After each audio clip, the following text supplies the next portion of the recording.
I was standing in the middle of a subway car on the Tokyo Metro during the peak of rush hour.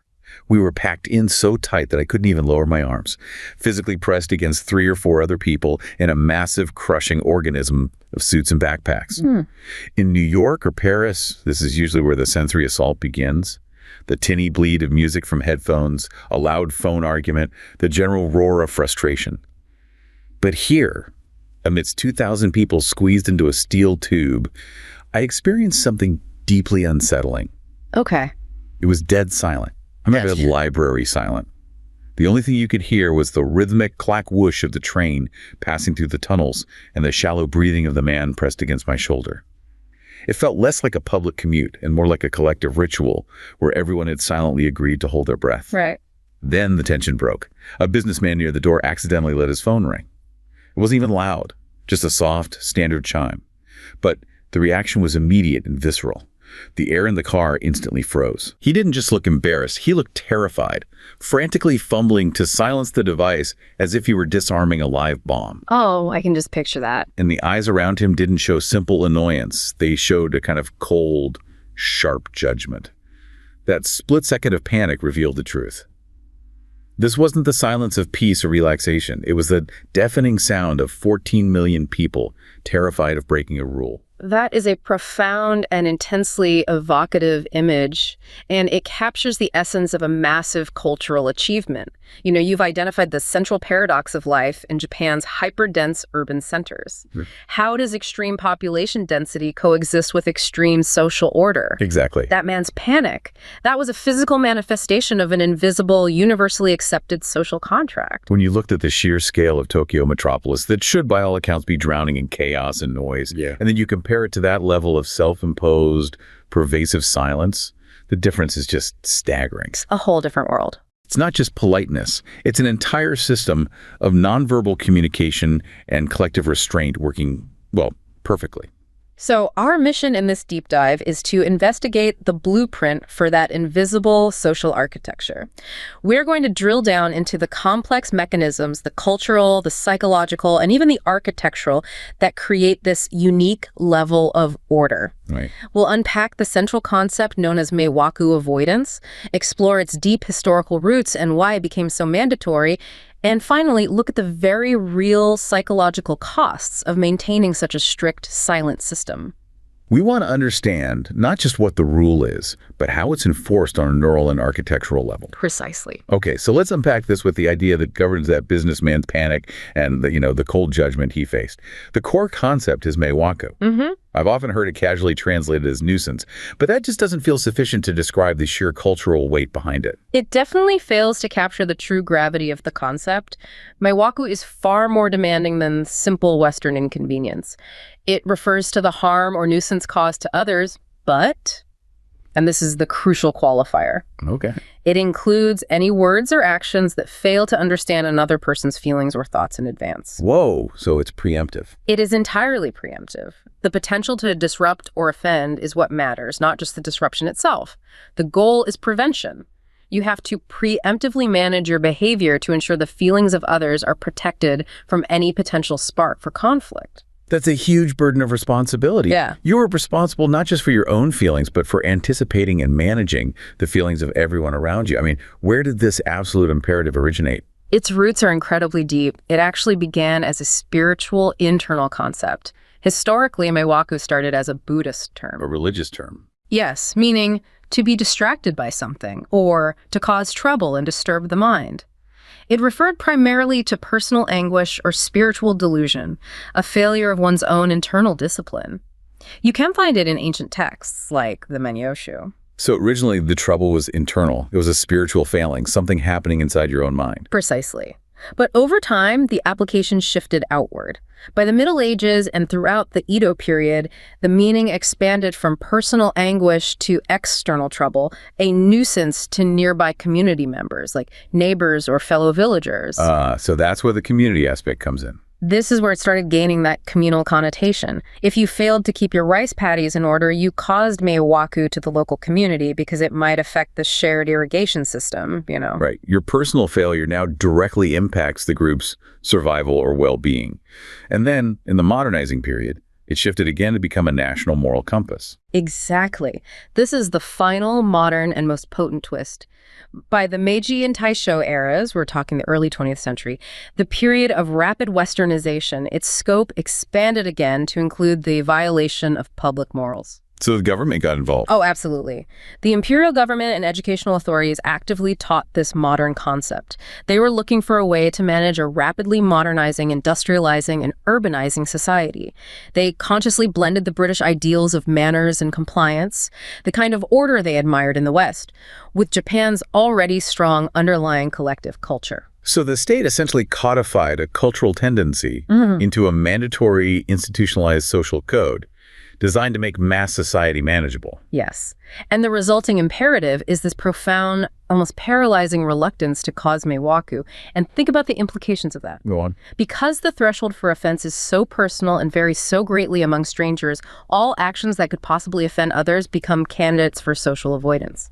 And that's why the silence on the train is mandatory. That's it. Any noise, a phone call, loud talking, music bleed from headphones is a low-grade, constant, unpredictable imposition on hundreds of strangers. The silence is the only guaranteed way to honor the Meiwaku contract. So the silence isn't about enjoying peace, it's about minimizing risk. It's the ultimate act of preventative maintenance on the social fabric. Beautifully put. And it seems this deeply ingrained psychological mandate is mirrored and maybe even reinforced by the actual physical environment of the city. I mean, we're seeing suggestions that Tokyo's urban planning functions as a kind of psychological enforcement mechanism. It absolutely does. The city is designed to manage social fatigue and potential conflict. Look at Tokyo's major commercial districts like Ginza or Shibuya. They are dizzyingly dynamic, full of commerce and people, yet they maintain this remarkable underlying tranquility. A paradox. And this balance is not luck. It's achieved through sophisticated, people-centric urban design that subtly encourages order. The priority is radically different from many Western cities that feel built around the convenience of the car. That's the starting point. Tokyo prioritizes the pedestrian experience, creating environments that are welcoming and, controllable. Take the example of Chodori in Ginza. The authorities regularly transform streets like this into Hokosha Tengoku pedestrian-only zones on weekends. Pedestrian paradise, right. Exactly, and this is a crucial element of the psychological enforcement. Tell me more about the impact of those street closures. What do they actually do to people's behavior? Well, when a street is closed to traffic, it fundamentally changes its function. We have specific data confirming the impact. Street closure significantly increases pedestrian flow, particularly on Saturdays and Sundays. Okay, more people. That makes sense. But more importantly, it gives people permission to linger. They are encouraged to stop, converse, sit, and engage in spontaneous social encounters. The space shifts from being a high-speed transit channel to a public living room. It changes the citizen's mental state from one of rushing through to one of inhabiting the public space. Yeah. That sense of lingering and comfort perhaps encourages a greater sense of stewardship over the space, including the noise level. Precisely. And this is amplified by architectural decisions, particularly the use of transparency. Many buildings in Ginza and Shibuya utilize these huge transparent facades. Off of glass. A lot of glass. And the goal is to foster curiosity and inclusiveness by minimizing the visual barriers between the public street and the private commercial space. You feel less excluded from the internal world of the shop. And what does the data tell us about the effectiveness of this? Does it actually work? It does. Researchers found a clear, measurable correlation. Buildings with higher transparency percentages consistently attracted significantly more foot traffic. By tearing down that visual barrier, the street and the shop become a continuous, mutually dependent environment. So it subtly reinforces the feeling of collective shared space. It extends the social contract of the street right into the store. But Tokyo is massive, and intense shared spaces can be exhausting. How does the architecture accommodate the inevitable need for privacy or escape from that sensory density? This is where the concept of hierarchical spatial layering comes into play. It's very clever. Buildings are meticulously designed to provide a gradient of exposure. All gradients. Yeah. The ground floors are intentionally the most public and most transparent. They're designed for maximum high-volume traffic. Think flagship stores, large cafes, accessible services. These spaces require the highest level of behavioral control. But the deeper you go or the higher you climb, the rules change. Exactly. As you move up the building, the exclusivity and privacy increase. Upper floors house luxury boutiques, private dining spaces, or galleries. These are often accessed by discrete, smaller entrances or separate elevators, deliberately setting them apart from the street-level bustle. So it's an engineered gradient of public versus private access. It allows individuals to choose their level of interaction and control their exposure to mewaku. And even on the street level, amidst all that sensory overload, the city provides retreat mechanisms, what some are calling the pause. The pause is an essential counterpoint to density. It has to be there. Designers consciously incorporate spaces for calm, like pocket parks and rest areas. I've seen these tiny little green spaces. They're tucked strategically between massive commercial structures. Hibiya Park near Ginza is a good example on a larger scale. They are often simple, minimalistic spaces designed to provide a moment of respite and contrast sharply with the energy of the main streets. And it seems they're used not just for a moment, but for genuine extended breaks. The usage data is compelling here. Pocket parks, with their often manicured greenery and thoughtful, minimalistic design, support much longer visits. The median usage duration found in studies was around 55 minutes. 55 minutes, that's a long time. It is. Compare that to simple street rest areas or public benches, which typically see much shorter stops. This indicates these parks are engineered for peaceful, extended retreat. They are the city's acknowledgement that the internal pressure of mewaku avoidance requires scheduled, restorative release. It sounds like this entire design philosophy is rooted in concepts that go way beyond modern zoning laws and deep into ancient Japanese aesthetic principles. It is entirely informed by them. Two concepts are key to understanding the aesthetic logic of Tokyo's design. First, ma. Ma. This is not just space in the Western sense, but the concept of interval, the intentional gap between objects, people, or events. So not the note itself, but the silence between the notes in a piece of music. That's the perfect analogy. In Tokyo, ma manifests as those hyper-busy commercial avenues being intentionally punctuated by quieter side streets or those strategically placed pocket parks. These are intentional gaps, respecting the individual's need for both intense social engagement and necessary personal retreat. The flow needs the pause. And the other principle. Wabi-sabi. This is the aesthetic embracing of imperfection, asymmetry, and transience. Okay. We see this reflected not in the sleek glass towers, but in the organic, irregular layout of streets in older areas, places like Asakusa or Yanaka-Ginza. Here, aged, imperfect shops and slightly dilapidated wooden structures sit right next to sleek, modern buildings. Right. It doesn't all look the same. No, and that's the point. This irregularity offers a sense of natural beauty and tranquility that contrasts the extremely controlled, orderly sections of the city.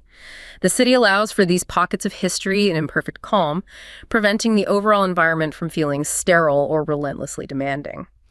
The effectiveness of this invisible architecture of restraint is entirely dependent on the cultural bedrock it rests upon. We have to move from the physical city to the cultural mandate, the profoundly collectivist society Japan has been for centuries. We're talking about a social system where the default setting isn't I, but we. Fundamentally, yes. Japan is an example of a deeply collectivist society where the needs, harmony, and stability of the group are valued consistently higher than the needs or interests of an individual. And this socialization process begins at the moment a child enters school. How exactly does the educational system enforce this collective mindset? I mean, beyond just having students clean the classrooms together, which is something people often point to. The structure is telling. In contrast to many Western systems, where the focus is almost exclusively on academic subjects and individual performance, in Japan, moral education and extensive group activities are considered equally vital to academic success. Equally vital. Yes. Children are socialized to be dependent on and accountable to social groups. The pressure is enormous because the entire social structure rewards collectivist behavior later in life. For example, to enter an elite high school, one must demonstrate not only academic proficiency, but also exemplary behavior and adherence to social norms. So adherence to social order is intrinsically linked to career success. It's the cost of entry into the professional class. It creates a seamless progression. That model naturally extends directly into the professional world. Workplace culture mirrors educational patterns. How so? Studies of Japanese entrepreneurs show that ethical conduct and maintaining social relationships are often prioritized, sometimes even over maximizing immediate profit. Since employees learn from a young age to work for the good of the group, ethical conflicts at work are rare compared to places like the US or Europe. And this emphasis on group stability means conflicts are actively discouraged, even internally. Absolutely. The historical practices of lifetime employment, though eroding slightly, still instill a sense of mutual dependence. And strong peer pressure also actively discourages challenging managerial decisions or voicing strong dissent. Because if you publicly challenge the consensus, You threaten the group's, its harmony, and you cause mewaku. Therefore, conflicts become infrequent, reinforcing group hierarchy and stability. and the third essential pillar upholding this system is the family structure. Right. The family is perceived not just as a private unit, but as having a civic duty to society to maintain stability.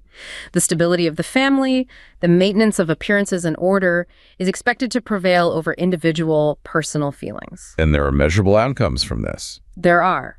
Researchers highlight several positive outcomes resulting from this deep social responsibility. Japan maintains low divorce rates, has almost no children in foster homes, and exhibits extremely low juvenile crime rates. So while the social norms are restrictive, the collective stability is demonstrably high. That stable, rigid structure requires looking back centuries to the time when the social blueprint was truly etched in stone. We must look at the impact of the Tokugawa isolation period, Sakoku, which lasted for over 200 years, from 1639 to 1853. This long period of being intentionally closed off from most of the world was instrumental in fostering cultural touchstones that are unique to Japan. And it allowed the Tokugawa shogunate to establish a relentless, rigorous, and inescapable social hierarchy. Exactly. And the most potent cultural drivers during that time were the samurai. The warrior class. The samurai were the linchpin. They were a ruling class defined by unconditional devotion to their lord, high literacy, and education. Their ethical framework Bushido included carrying a short sword, the wakizashi, specifically intended for honorable suicide. So duty, honor, and a fearlessly accepted death were valued above personal preservation or feeling. Absolutely. That sounds like a culture prone to violence, yet we've established that Japanese society is defined by conflict avoidance. How did a warrior class dedicated to fighting foster such a profound culture of etiquette? It was a cold, pragmatic calculation for collective survival. In a hierarchical society where an individual slight could be construed as an insult to an entire clan or family, a fight between two individual samurai could quickly escalate Into something much bigger. into massive interfamily devastation. This pervasive high-stakes fear created a necessary culture of extreme, nuanced etiquette. So extreme care and subtlety in interaction became the survival mechanism, designed to prevent a minor offense from triggering a cascade of devastating conflict. Exactly. This fear of escalation filtered down from the ruling class to the commoners, who were naturally terrified of offending a samurai who had the legal right to strike them down for a perceived insult. I see. Therefore, all of society adopted this language of avoidance and subtlety as the currency of social interaction, cementing stability by minimizing friction. This sounds like the perfect environment for a concept like Meiwaku to thrive, ensuring stability through internalizing restraint. It laid the essential foundation, but to maintain the kind of seamless order we see today, there needed to be an ideology that affirmed the unity of the group. And this brings us to the myth of homogeneity, known as Nihon Jinron. The widely accepted but, well, deeply flawed idea that Japan is a racially and culturally singular, pure nation. The concept is rooted in ancient mythology. Specifically, texts like the Kojiki from the 6th century establish that the emperor believed to be a direct descendant of the sun god.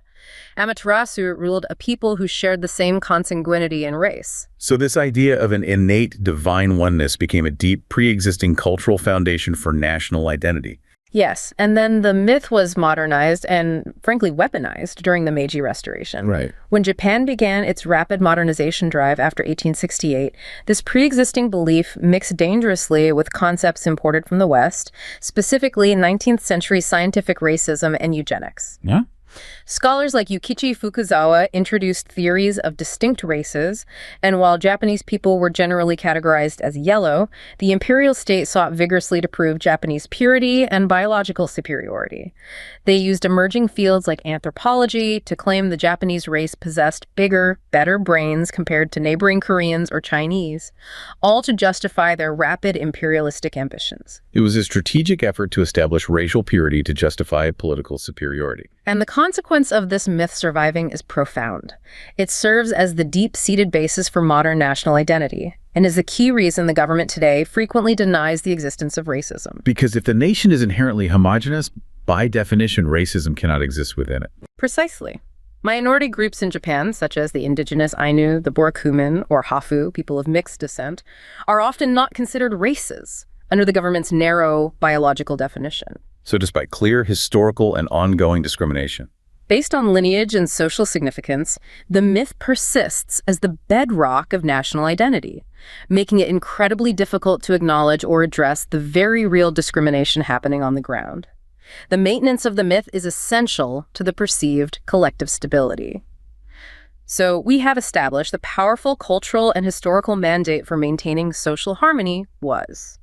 Now we turn to the truly fascinating part, psychological mechanics. How does an individual actually execute this extreme emotional restraint, particularly in moments of high stress, like that Sutter phone chime in the subway? Right. It is one thing to know you should be quiet, but it's another to physiologically suppress a strong feeling like anger or anxiety or acute frustration in a crowded space. That is where the power of expressive suppression lies. Strongly arousing emotions, anger, frustration, joy that borders on loud, are seen as inherently detrimental to social harmony in this collectivist context. And research backs this up. Research confirms that for East Asian cultures, the active choice to inhibit emotional expressive suppression is consistently associated with better reported mental health outcomes. That finding runs entirely counter to the general psychological consensus in Western individualistic societies, where we are often told to express your feelings for better mental health. It is the critical cultural difference. In individualistic cultures, suppression leads to internal conflict and stress. But here, suppression is a sign of successful, healthy integration. The cultural value of interdependence calls for greater attentiveness to the social surroundings and adjusting one's behavior to mirror the circumstances. And when individuals do that successfully, they demonstrate lower biological health risk. It suggests that the cultural practice of prioritizing the group is literally built into the individual's stress response system. That link between cultural value and physiological health is stunning. It suggests that the belief system alters the body's reaction to stress.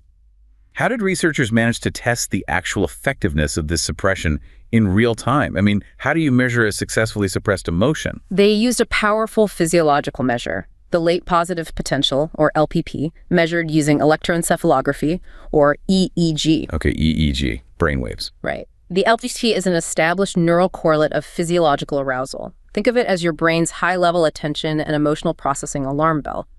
A larger LPP means greater arousal, typically in response to emotionally charged stimuli. And so the ability to turn that down. The ability to successfully downregulate or reduce the LPP during an emotional task is interpreted as successful dampening of that physiological arousal. So they were literally measuring how quickly and effectively the brain turned down the emotional volume control. Exactly. They ran a study where native Japanese participants were shown unpleasant images designed to provoke an emotional response, and were instructed either to view them passively or to actively suppress any emotional expression.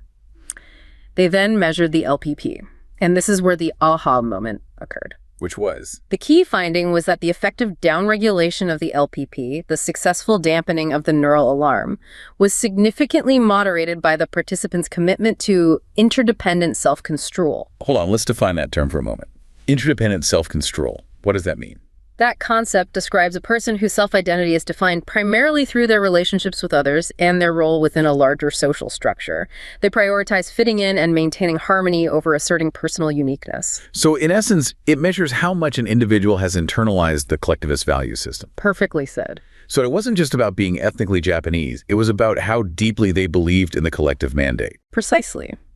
Participants who scored high in interdependent self-control exhibited a significantly smaller, LPP-less physiological arousal when instructed to suppress their emotions while viewing those unpleasant images, compared to when they were passively viewing them. And for those who didn't score high. Critically, this downregulation effect was negligible, almost non-existent, for those who scored low on interdependent self-control.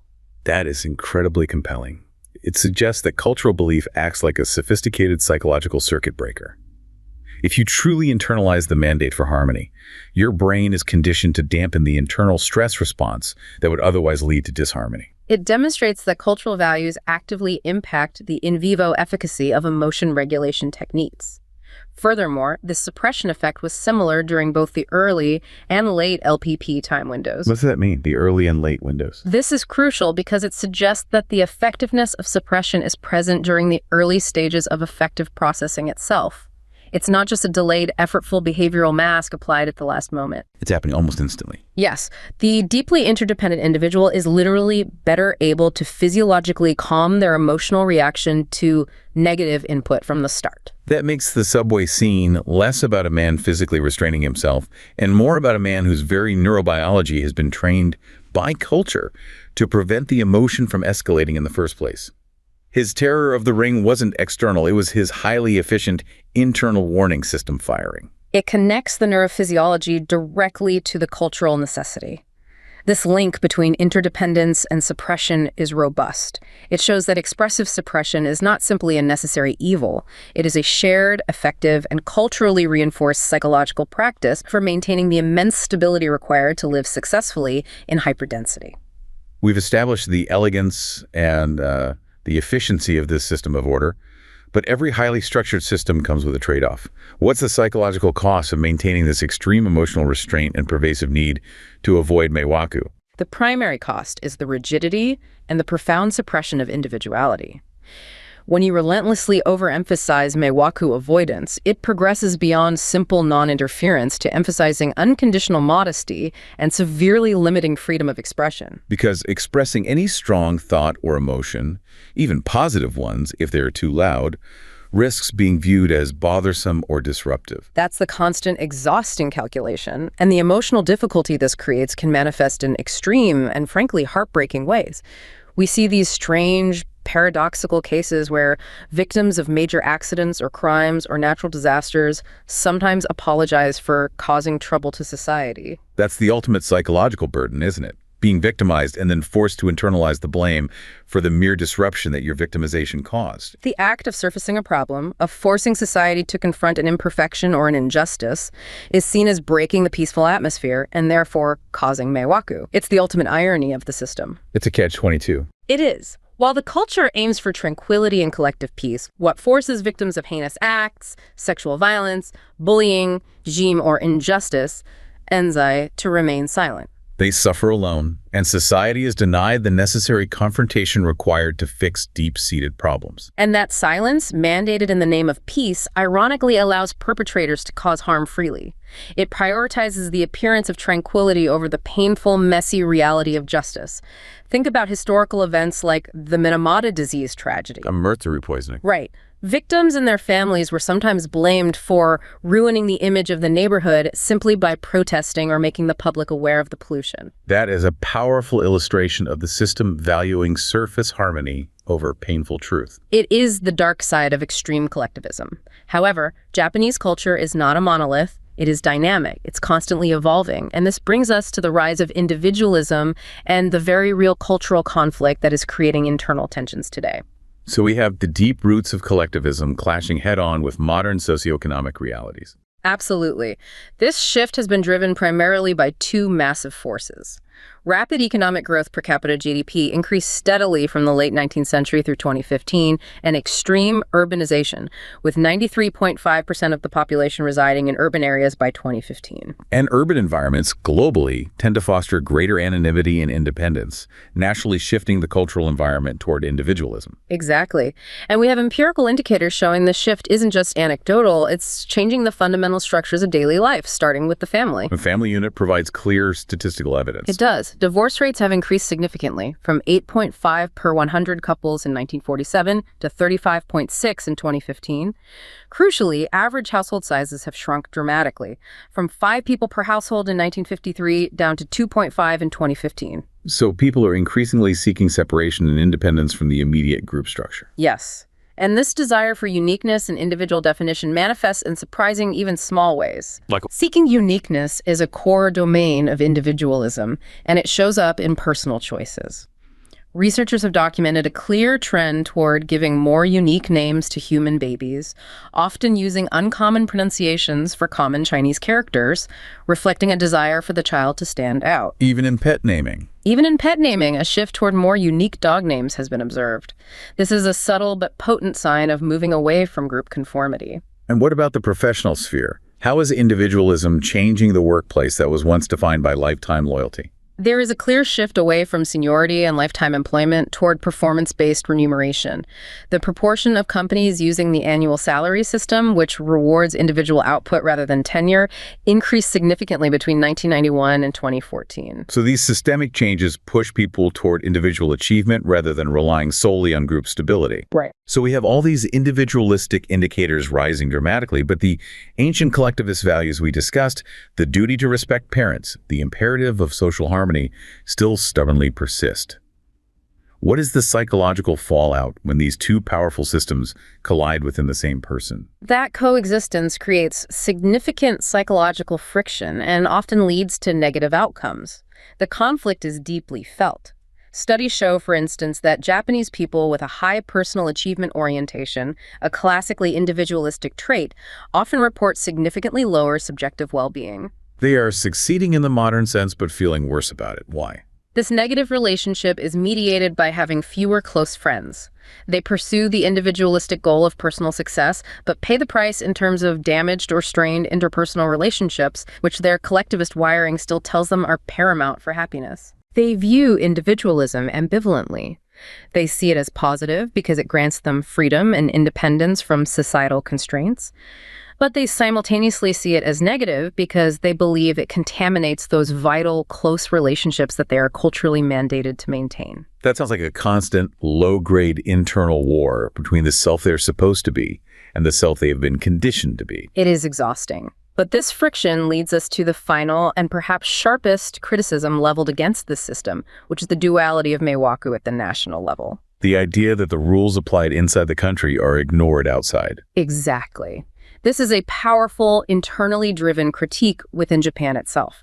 The argument is that while individual Japanese citizens are hypersensitive to causing Meiwaku in their immediate communities, that terrified businessman on the subway, Japan as a group, often fails entirely to apply this principle internationally. They uphold the silent contract locally, but violate it globally. Critics point to several institutional examples cited as causing international Meiwaku. The official denial and perceived noise regarding war crimes apologies, the lack of transparency around the Fukushima contaminated water discharge, and continued commercial whaling despite explicit international criticism. What's the explanation for this ethical schizophrenia? The critical viewpoint argues that foreigners, the tannin, are effectively excluded from the definition of others in the imperative, do not bother others. The social contract of Meiwaku is reserved strictly for the in-group, those who must coexist in extreme density. And once the group acts collectively on the world stage? The mechanism that forces that businessman to be terrified of his ringing phone seems to disappear entirely. So the silence that enforces domestic order is a highly specialized tool, not a universal moral principle. And this duplicity has not gone unnoticed by younger generations and public opinion. It has prompted a growing criticism of both Meiwaku and tatame, the practice of hiding true feelings, showing a desire among some to express opinions more honestly and object to organizational absurdity. So the culture is challenging its own foundational rules. Which is the necessary byproduct of rising individualism meeting deeply entrenched collectivism. The rigid order is finally having to account for the increasing complexity of its population. What we have investigated today is the highly structured world that allows millions of people to coexist in extreme density with remarkable stability and, paradoxically, tranquility. We've seen that this order is not merely an accident of history or good policing.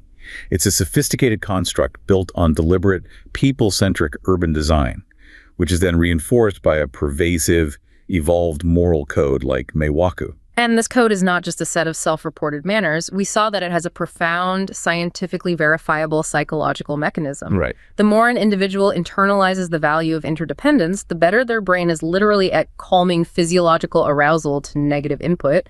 This makes restraint not a struggle, but a highly efficient, necessary function. And we learned that this highly functional system is currently under immense strain, pulled apart by urbanization and economic shifts that drive individualistic desires, creating internal conflicts and lower well-being for those who try to pursue uniqueness while remaining fully connected to the group. Ultimately, the silence on the Tokyo subway is not merely good manners. It is a profound cultural achievement born from millennia of conditioning and sophisticated urban management, a system that effectively transforms intense emotional energy into stable social order.